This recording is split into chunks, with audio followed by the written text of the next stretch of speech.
Hello प्यारे बच्चों, कैसे हैं। स्वागत है आपका फिर से हमारे सुंदर से चैनल केमिस्ट्री यूरेका में। और आज पढ़ाने जा रहे हैं हम केमिकल बॉन्डिंग यानी रासायनिक आबंधन, जो क्लास 11th 12th के लिए बहुत इम्पोर्टेंट है। और इसके अलावा बीटेक के फर्स्ट सेमेस्टर, पॉलिटेक्निक के फर्स्ट सेमेस्टर में भी ये टॉपिक है केमिकल बॉन्डिंग। तो आप पढ़ चुके होंगे ionic bond, covalent bond, coordinate bond, ठीक, इनके बारे में। तो और डिटेल में हम आके इसको नहीं पढ़ा होगा, तो आप वीडियोस को देखते रहिए, पूरा वीडियो देखिए ढंग से, और चैनल को सब्सक्राइब करना ना भूलें। बेल आइकन को प्रेस करें और ऑल पर क्लिक करें, जिससे कि आपको नोटिफिकेशन वीडियो का मिलता रहे। ठीक है बच्चों, तो स्टार्ट करते हैं। केमिकल बॉन्ड होता क्या है? केमिकल बॉन्ड ये किसी भी मॉलिक्यूल में या कंपाउंड के अंदर जो एटम्स या आयंस हैं उनको बांधे रखता है, बाइंड करता है। ठीक, तो ये क्या होता है? ये it is the attractive force that binds chemical species. Chemical species क्या हो सकते हैं? एटम्स हो सकते हैं, आयंस हो सकते हैं, और मॉलिक्यूल्स हो सकते हैं। ठीक, इन अ कंपाउंड कह लें या सब्सटेंस कह लें, ठीक है, जो बाइंड रखता है। क्लियर? और यहाँ देखिए, जैसे समझिए इसको कि Na+ है, Cl- है, तो Na+ और Cl- आयंस हो गए, और इन आयंस को बाइंड रखता है कौन सा बॉन्ड? इलेक्ट्रोस्टैटिक फोर्स होती है, वो इलेक्ट्रोवैलेंट बॉन्ड होता है। ठीक है बच्चों, तो यहाँ से हम इसको रफ करते हैं। तो बात आती है हिस्ट्री की कि कब से जो मॉलिक्यूल हैं, है ना, या कंपाउंड है, उनके बीच जो फोर्स है उसके बारे में पता करने का प्रयास कब से स्टार्ट हुआ। तो ये हुआ इन 1916 में। किसने किया? W. Kossel and G.N. Louis ने। ठीक, अब इन्होंने क्या कहा था? इन्होंने अपनी एक थ्योरी दी, और उस थ्योरी को कहते हैं वैलेंस थ्योरी। ठीक, वो थ्योरी क्या है? Valence theory. Valence theory of chemical bonding.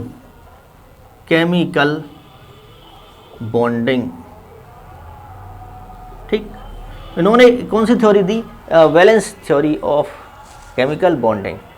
इसके अकॉर्डिंग देखिए, इन्होंने कहा कि every elements wants to be stable. हर कोई एलिमेंट जो क्या होना चाहता है? स्टेबल होना चाहता है। और स्टेबिलिटी का क्या क्राइटेरिया है, क्या पैमाना है? जैसे किसी हमारे लिए स्टेबिलिटी का क्या है? ह्यूमन बींग्स, क्या जो कॉमन मैन है वो क्या मानता है कि उसके पास क्या हो? गाड़ी हो, बंगला हो, है ना, कार हो, पैसा हो। तो ये सब क्या हो गया? उसके लिए वो स्टेबिलिटी का साधन है कि जब वो स्टेबल होगा, उसी के लिए जॉब वगैरह की तैयारी करना, ये सब चीज़ें होती हैं स्टेबल होने के लिए। लेकिन यहाँ पर जो केमिकल्स हैं, जो एलिमेंट हैं, उसके लिए स्टेबिलिटी इन्होंने क्या बताई कि हर कोई नोबल गैस की तरह अपना इलेक्ट्रॉनिक कॉन्फ़िगरेशन करना चाहता है। यानी वैलेंस शेल में हर कोई एलिमेंट 8 इलेक्ट्रॉन करना चाहता है। हीलियम को इन्होंने कंसीडर नहीं किया है, हीलियम में 2 इलेक्ट्रॉन होते हैं। अब देखिए, तो इनकी थ्योरी क्या है कि every element wants to be stable electronic configuration। Stable electronic configuration करना चाहता है। ठीक, और उसका क्राइटेरिया क्या बताया इन्होंने कि क्राइटेरिया क्या था स्टेबिलिटी का? यानी कि elements elements wants to attain noble gas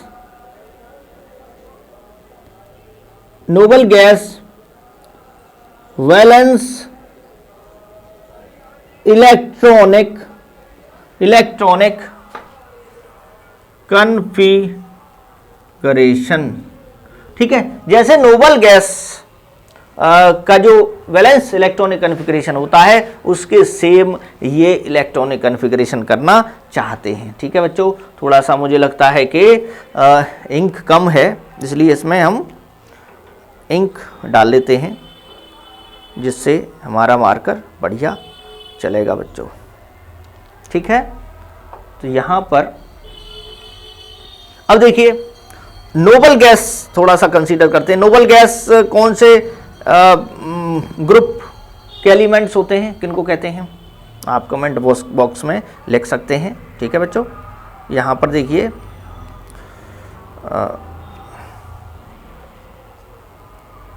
ये हो गया।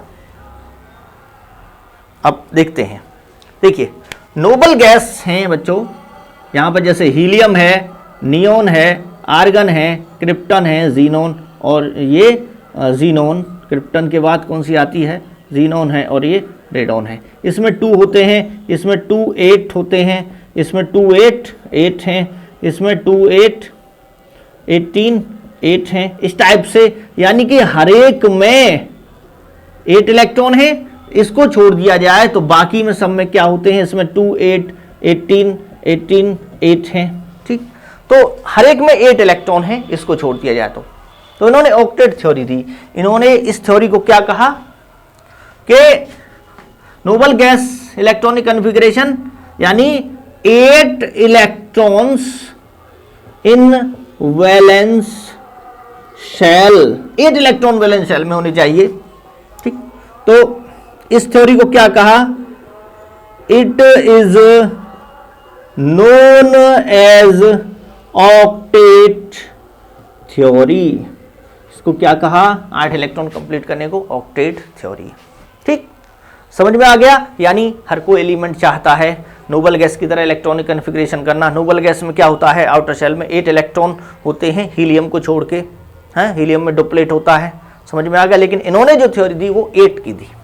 ठीक, इसके ड्रॉबैक्स भी हैं, उसी में ड्रॉबैक हम बताएंगे कि आपने तो कहा था कि 8 इलेक्ट्रॉन होते हैं, कुछ तो एलिमेंट 2 ही इलेक्ट्रॉन कंप्लीट करते हैं जैसे हाइड्रोजन है। ठीक है, तो वो ड्रॉबैक में आ जाएगा। लेकिन फिलहाल समझिए कि इन्होंने स्टार्टिंग की, इसलिए इनको भी क्रेडिट दिया जाएगा। ऐसा नहीं है कि सारी थ्योरी फेल है इनकी, लेकिन इन्होंने बॉन्ड्स को समझाया, स्टार्टिंग की इन्होंने फर्स्ट ऑफ ऑल, और पहले जो चलता है उसी के पीछे जमाना चलता है। ठीक, समझ में आ गया बच्चों। तो इसको हम यहां से रफ किए देते हैं, ऑक्टेट थ्योरी हो गई। ठीक, अब कुछ एग्जाम्पल देखेंगे बच्चों हम। देखिए एग्जाम्पल, जैसे सोडियम है, यहां पर सोडियम का एटॉमिक नंबर होता है 11, यानी 281 इलेक्ट्रॉन है। ठीक, अब ये जो वैलेंस इलेक्ट्रॉन है एक, ठीक, इस अगर मान लीजिए सोडियम के कांटेक्ट में क्लोरीन आता है, क्लोरीन है 17, या कोई और एलिमेंट आता है, क्लोरीन ही आ गया मान लो 287, यहां पर सोडियम 1 इलेक्ट्रॉन लूज करेगा। क्यों कि अगर इस सेल को कंप्लीट करता है सोडियम तो 7 इलेक्ट्रॉन चाहिए, और 7 इलेक्ट्रॉन इसको कोई नहीं देगा। ठीक, समझ में आ गया।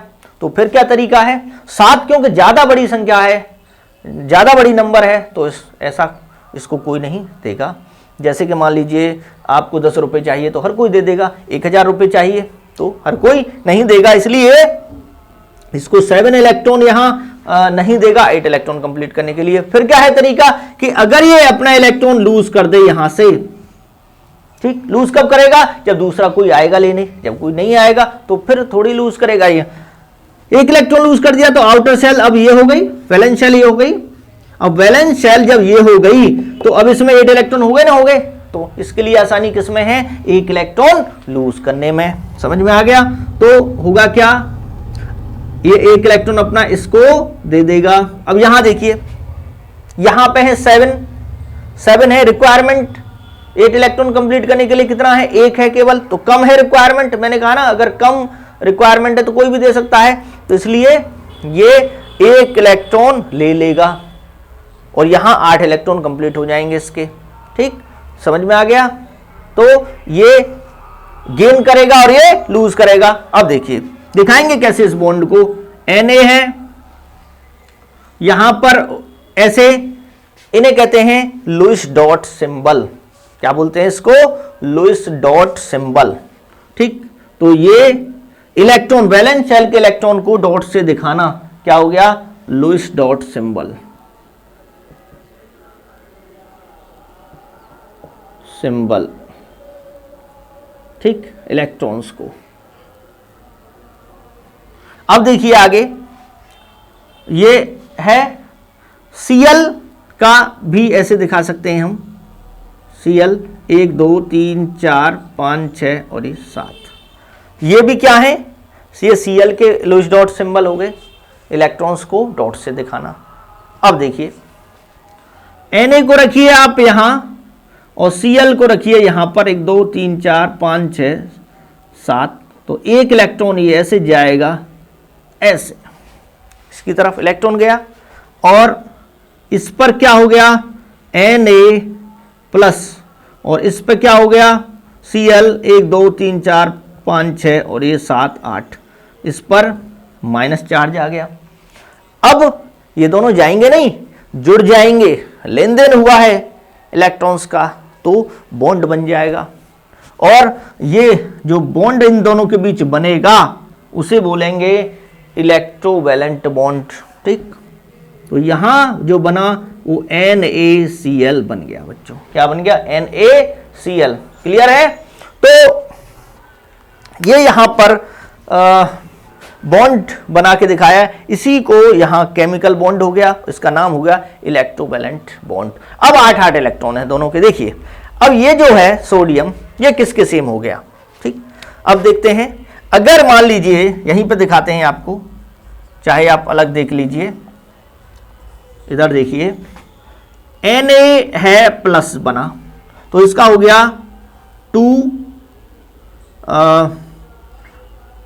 8, कितना हो गया? 2 8 हो गया। और ये किसके सेम है? इलेक्ट्रॉनिक कन्फिग्रेशन बताइए। ये सेम है नियोन के। नोबल गैस हो गया Cl माइनस 1 2 3 4 5 6 7 8, यहाँ 8 हो गए, तो ये हो गया 2 8 8 हो गए यहाँ, तो ये हो गया 2 8 8। और इसका किसके सेम हो गया? आर्गन के सेम हो गया। तो नोबल गैस बन गए, तो स्टेबल हो गए दोनों। समझ में आ रहा है? तो इलेक्ट्रोवैलेंट। तो इन्होंने जो बताया, कोसेल और लुईस ने जो बताया, किस बॉन्ड के बारे में बताया? इन्होंने बताया आयोनिक बॉन्ड के बारे में। आयोनिक बॉन्ड, कोवैलेंट बॉन्ड भी आएगा, वो लैंग भी उन्होंने बताया था। ठीक, इसे हम इलेक्ट्रोवैलेंट बॉन्ड भी कहते हैं। ठीक, अच्छा, इन दोनों में ये जो है, ये है पॉजिटिव आयन, इसको बोलते हैं कैटायन, इसे बोलते हैं एनायन। पॉजिटिव आयन और नेगेटिव आयन।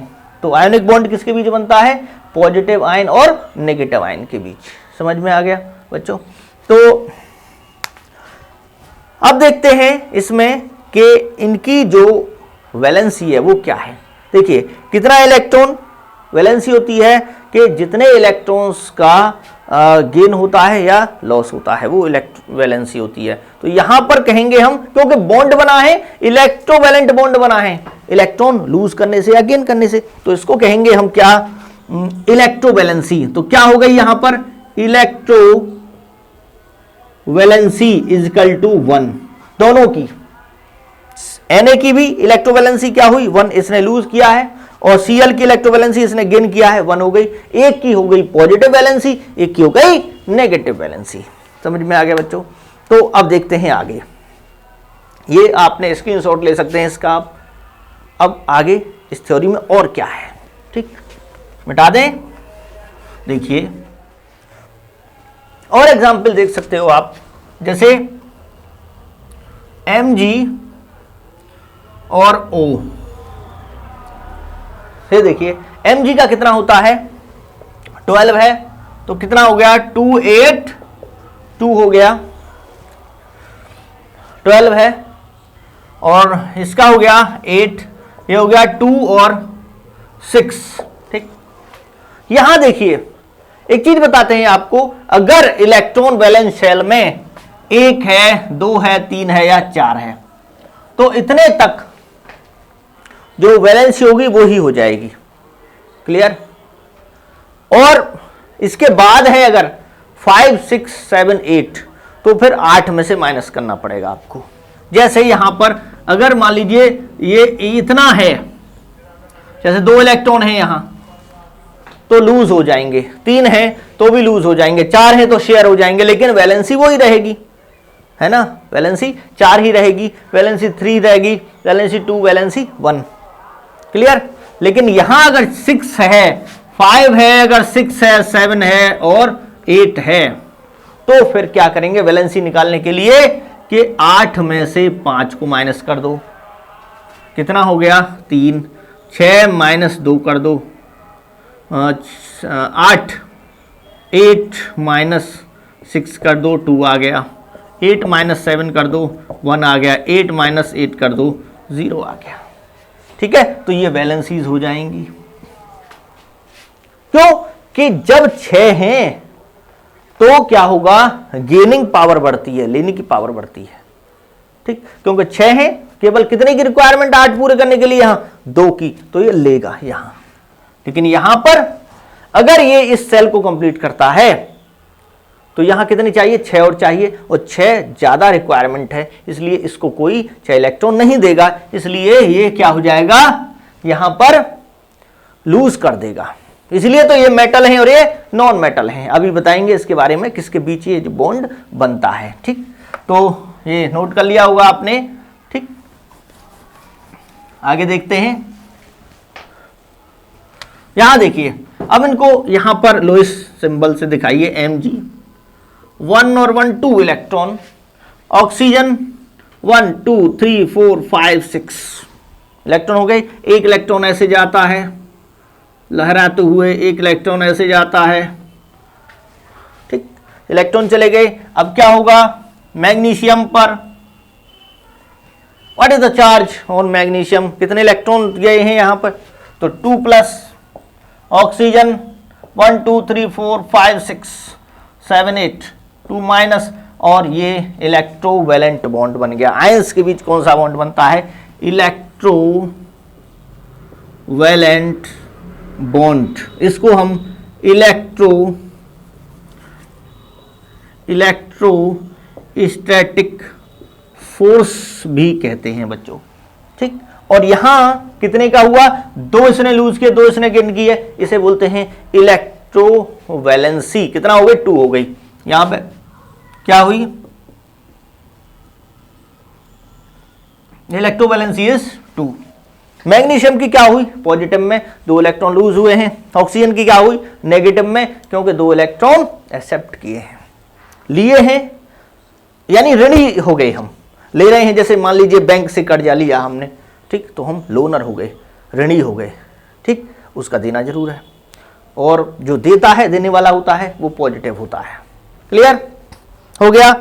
अब देखते हैं कि क्या फेवरेबल कंडीशंस हैं इसके बीच आयोनिक बॉन्ड बनाने के लिए, क्या क्या जो कंडीशंस हैं वो फेवरेबल होती हैं, किन किन एलिमेंटों के बीच ये बनता है। ठीक, रफ करते हैं, यहां पर नोट कर लिया होगा।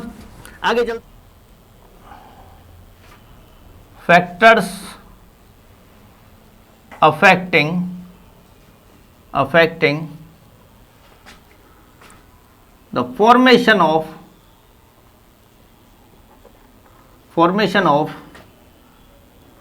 इलेक्ट्रोवैलेंट बॉन्ड,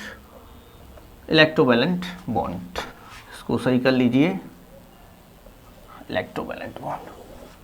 फ्लो में कभी कभी जो है वो राइटिंग ऐसे ही हो जाती है।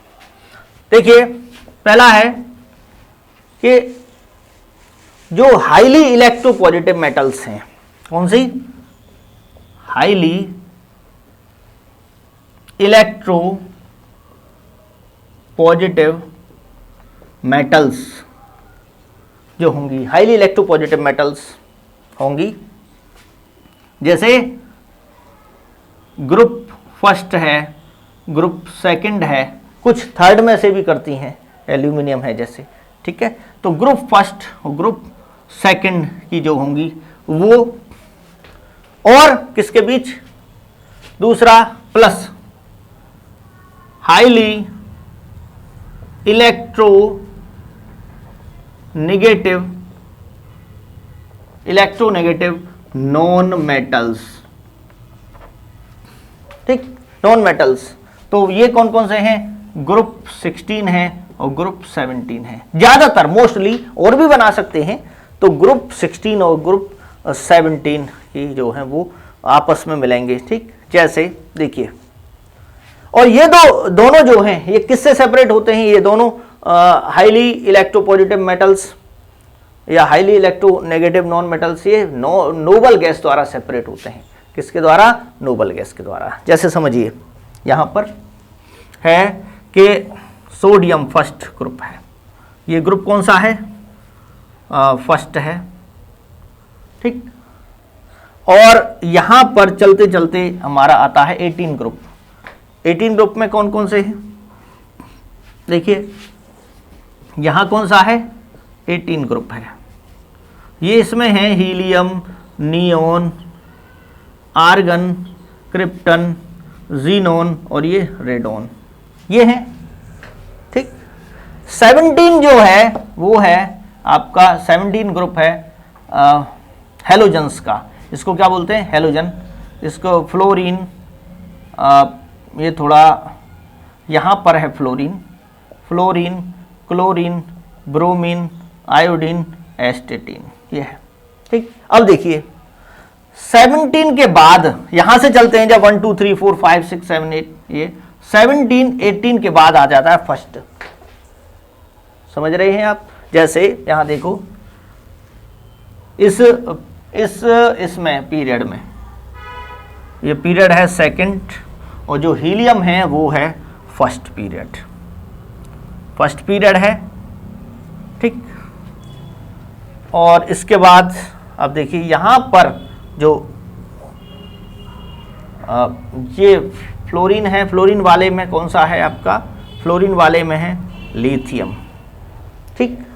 लिथियम का एटॉमिक नंबर है 3 और ये है 9, ये है 10, क्लियर। और फिर आता है थर्ड में, थर्ड पीरियड है आपका सोडियम Na, इसका है 11। तो एक चीज बताइए, 9 है यहां पर, 9 एटॉमिक नंबर है, और 10 इसका है नियोन का। इसके बाद क्या आ जाता है, 11, ठीक। तो एक चीज अगर आप समझो कि अगर मैं ग्रुप फर्स्ट को यहां के बजाय यहां रखूं तो क्या होगा, अगर मैं ग्रुप फर्स्ट को यहां पर रखता हूं, ग्रुप फर्स्ट यहां हो गया आपका, ठीक। तो यहां ये 2 है, तो यहां आ जाएगा लिथियम 3 है, यहां नियोन है, तो यहां आ जाएगा सोडियम 11, यहां 17 है, 17 18 है, और ये 19 पोटेशियम यहां आ गया, ठीक। यहां पर ब्रोमीन है, ब्रोमीन का होता है आपका 35, ये 36 और 37 हो गया किसका, रुबिडियम का, ठीक। और सीजियम और ये फ्रेंसियम, इनका भी ऐसे ही है, ठीक। इसका 53 है, इसका 54 है, इसका 55 है। तो यहां देखिए कि नोबल गैस जो है वो सेपरेट कर रही है, नोबल गैस सेपरेट कर रही है किसको, हाईली इलेक्ट्रोनेगेटिव और हाईली इलेक्ट्रोपॉजिटिव। ये जो है ये क्या है, ये लूज करती हैं। ये जो मेटल्स हैं ये किसका ग्रुप है, ये वाला एल्कली मेटल्स, और ये क्या है, हाईली इलेक्ट्रोपॉजिटिव मेटल्स, ठीक। ये क्या है, ये जो एलिमेंट है ये 17, ये हैं हेलोजन्स, ये क्या है, highly electronegative elements, highly electronegative elements, यानी इनकी सबसे ज्यादा गेन करने की पावर है, खींचने की पावर सबसे ज्यादा पीरियोडिक टेबल में है तो इनकी है, लूज करने की सबसे ज्यादा जो टेंडेंसी है वो इनकी है, क्योंकि एक ही इलेक्ट्रॉन आउटर शेल में होता है, तुरंत एक को लूज करके वो स्टेबल नोबल गैस कॉन्फिगरेशन प्राप्त कर लेते हैं। ठीक है, तो ये किससे सेपरेट होते हैं दोनों? नोबल गैस से। ये कौन सा ग्रुप है? नोबल गैस यानी इनर्ट गैस। ये रिएक्ट नहीं करते हैं इस थ्योरी के अकॉर्डिंग, तो रिएक्ट नहीं करने चाहिए। आगे ड्रॉबैक हैं बताएंगे, इनमें भी रिएक्ट कर जाते हैं, जीनोन के बहुत सारे कंपाउंड देखने को मिले हैं फ्लोरीन के साथ। ठीक है ना, तो लेकिन फिलहाल इस थ्योरी में ये बताया गया है कि स्टेबल हैं, 8 इलेक्ट्रॉन होते हैं इनमें आउटर शेल में हीलियम को छोड़ के, तो इसलिए ये स्टेबल है। और ये जो है नोबल गैस का जो ग्रुप है ये सेपरेट करता है, अलग अलग करता है किसको? हाईली इलेक्ट्रोनेगेटिव और हाईली इलेक्ट्रो पॉजिटिव एलिमेंट्स को। समझ में आ गया? तो एक तो ये कंडीशन है, इन दोनों के बीच बॉन्ड, आयोनिक बॉन्ड आसानी से बन जाएगा। क्लियर? ठीक, ये लूज करके ये भी बना लेते हैं, ये गेन करके ये बना लेते हैं। ठीक, समझ में आ गया? आगे देखते हैं बच्चों, इसको यहां पे रफ किए देते हैं। दूसरा है, एक तो हो गई इलेक्ट्रोपॉजिटिविटी, इलेक्ट्रोनेगेटिविटी। ठीक, लूज करने की जितना ज्यादा टेंडेंसी होगी और जितना गेन करने की होगी उतना जल्दी इलेक्ट्रोवैलेंट बॉन्ड बन जाएगा। दूसरा है low ionization, low ionization enthalpy, enthalpy. ठीक, और थर्ड है हाईली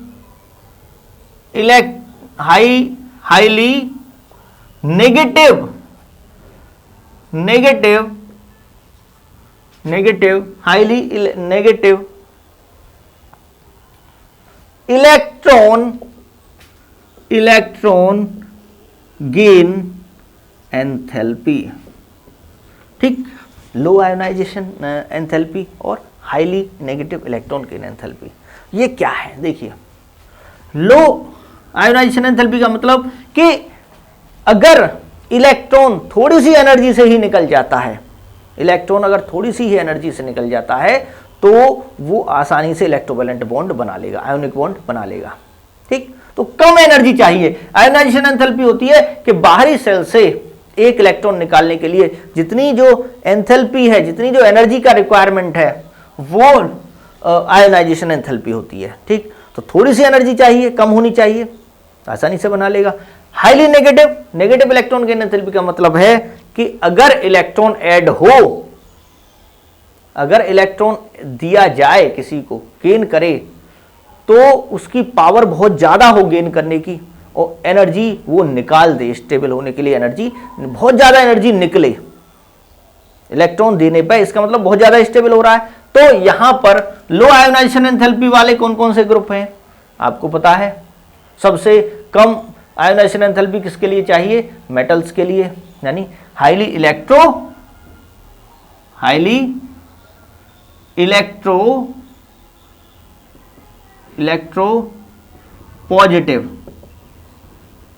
पॉजिटिव मेटल्स।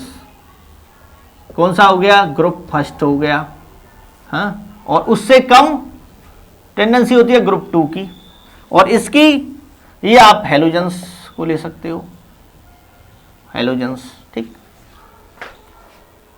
क्लियर हो गया बच्चों? तो सोडियम है, जैसे सोडियम का ही देते हैं, सोडियम 281, सोडियम से आसानी से इलेक्ट्रॉन निकल जाता है, थोड़ी सी एनर्जी चाहिए, लो चाहिए ग्रुप फर्स्ट के एलिमेंट्स के लिए। ठीक, तो थोड़ी सी एनर्जी से ही निकल जाए इलेक्ट्रॉन।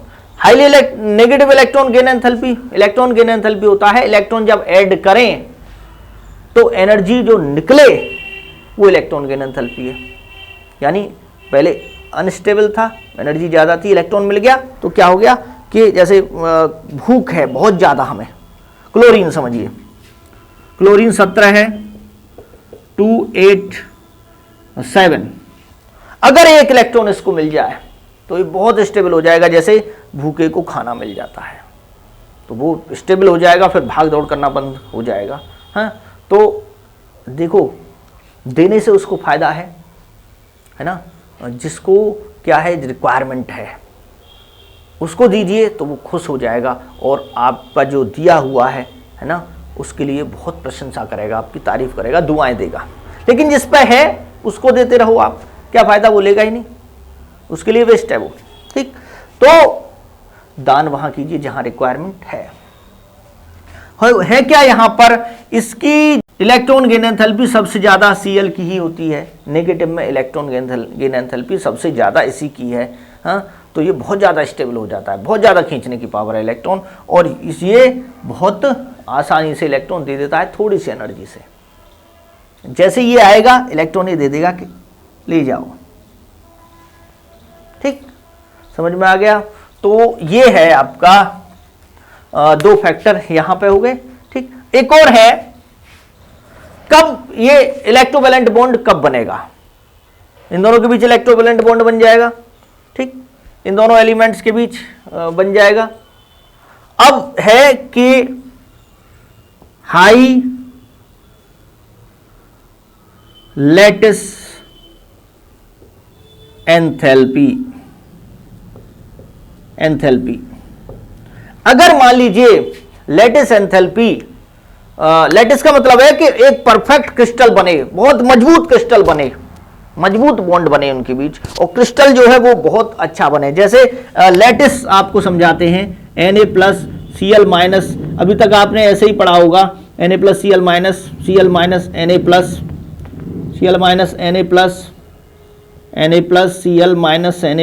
Cl-, ये ना 3 डायमेंशनल क्रिस्टल होता है। आप ये मत समझिए कि NaCl में केवल एक Na है और एक Cl है, नहीं, एक Na एक Cl नहीं है, इसमें हजारों लाखों Na+ और Cl- होते हैं। जब भी तो नमक देखा होगा आसानी से नहीं पिघलता है, लगभग 1000 डिग्री सेल्सियस से ऊपर या उस पर नमक जो है पिघलता है, आसानी से नमक नहीं पिघलता है। क्यों? कि उसके क्रिस्टलों के बीच पावरफुल बॉन्ड होता है। पावरफुल बॉन्ड कैसे होता है कि बहुत सारे Na+ Cl- 3 डायमेंशनल रूप में वो जो है बंधे होते हैं आयोनिक बॉन्ड से। ठीक, तो ये वाला ये इससे बंधा हुआ है, ये इससे बाइंड है, ये इससे बाइंड है, अपोजिटली चार्ज आयंस से ये बंधे हुए। लेकिन यहाँ 4 दिखाई दे रहे हैं, 1 2 3 4, लेकिन होते हैं 6। कैसे? एक ऊपर और एक नीचे, यानी 3 डायमेंशनल वे में है। तो एक डायरेक्शन आपने देख ली, 2 डायरेक्शन देख ली, लेकिन ऊपर नीचे अगर बोर्ड पे हम इसको दिखाएं तो ऐसे और ऐसे। ठीक, 3 डायमेंशनली। तो जब एक बात बताइए, बहुत सारे बॉन्ड आपको दिखाई दे रहे हैं ये, तो जब इतने सारे बॉन्ड होंगे तो इनको तोड़ने के लिए क्या है, बहुत एनर्जी चाहिए। तो जो इनके बीच जो लैटिस बनता है, जो जालक बनता है, बहुत स्ट्रॉन्ग बनता है, उसको तोड़ने के लिए एनर्जी ज़्यादा चाहिए। इसलिए ये भी कंडीशन आयोनिक बॉन्ड के लिए फेवरेबल है, इलेक्ट्रोवैलेंट बॉन्ड के लिए। अगर लैटिस स्ट्रॉन्ग बन रहा है तो वो जल्दी आयोनिक बॉन्ड बना लेंगे। इसलिए Na+ और Cl- आराम से पास में आ जाते हैं कि जिससे लैटिस स्ट्रॉन्ग बने और आयोनिक बॉन्ड बन जाएगा वहाँ पे। तो ये कंडीशंस हैं आयोनिक बॉन्ड की। तो आयोनिक बॉन्ड के बारे में मैंने आपको बता दिया है। इनकी जो प्रॉपर्टीज़ हैं बच्चों के, ये क्या होते हैं, सॉलिड होते हैं। एक तो अगर हम आयोनिक कंपाउंड्स की बात करें तो ये कैसे होते हैं, बहुत ही आयोनिक जो आपके कंपाउंड्स हैं, यानी प्रॉपर्टीज ऑफ आयोनिक कंपाउंड्स, ये कैसे होते हैं, ये फिजिकल स्टेट क्या हो गई, ये सॉलिड होते हैं। कैसे होते हैं, सॉलिड होते हैं, ठोस होते हैं। ठीक, दूसरा सॉल्यूबल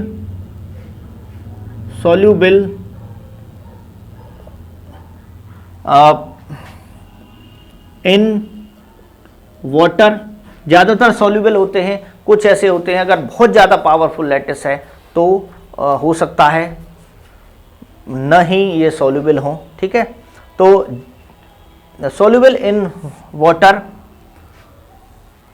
तो नॉर्मली लिख सकते हैं, नॉर्मली सभी नहीं होते, आप बेरियम सल्फेट है जैसे, वो सॉल्युबल नहीं है, ठीक है, लिथियम फ्लोराइड है वो सॉल्युबल नहीं है, लेकिन NaCl की बात करूं तो वो सॉल्युबल है, ठीक, पोलर होते हैं ये। तीसरा है कि high boiling point, high melting and boiling point, melting and boiling point, इनका जो मेल्टिंग पॉइंट है और बॉइलिंग पॉइंट है वो क्या होता है, ज़्यादा होता है, आराम से पिघलते नहीं है और आराम से ये आसानी से कम एनर्जी से बॉयल भी नहीं होते, जैसे सोडियम क्लोराइड का मैंने एग्जाम्पल आपको बताया था, ठीक है।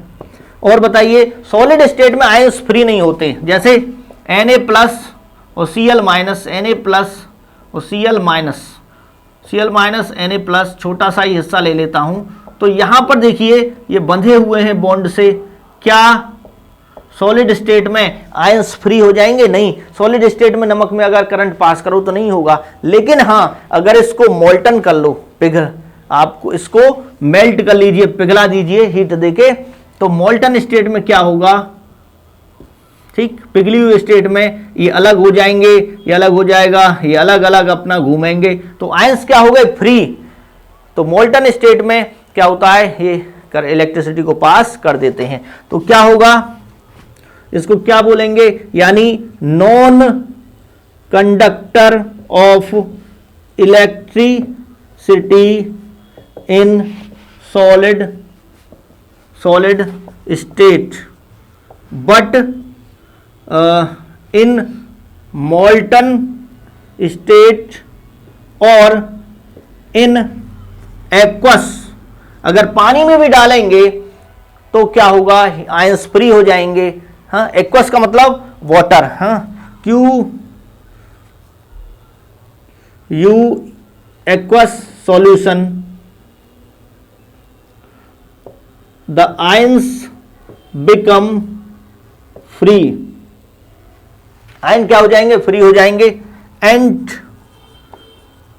दे कंडक्ट इलेक्ट्रिसिटी, वो इलेक्ट्रिसिटी पास करेंगे। तो ये क्वेश्चन अगर आ जाए आपके लिए कि ionic compounds are non conductor of electricity in solid state, why, तो क्या रीजन दोगे, because in solid state the ions are not free, so the condition of passing the electric current is the ions should be free ions should be present in aqueous solution or in the molten state. So in molten state or in aqueous solution they pass the electric current.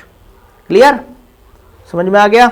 तो ये कुछ जो हैं आपको मैंने properties बताई हैं ionic compounds की, ये सफिशिएंट होगा आपके लिए। इसके बाद देखते हैं बच्चों, इसके बाद देखिए वीडियो आपके लिए बहुत ज़्यादा बड़ी हो जाएगी, इसके लिए सेकंड वीडियो में हम आपको कोवैलेंट बॉन्ड के बारे में बताएंगे, जो कि लैंगम्यूर ने 1909 में बताया था। 1919 में 1919 में लैंगम्यूर ने कोवैलेंट बॉन्ड यानी शेयरिंग वाला जो बॉन्ड है उसके बारे में बताया था।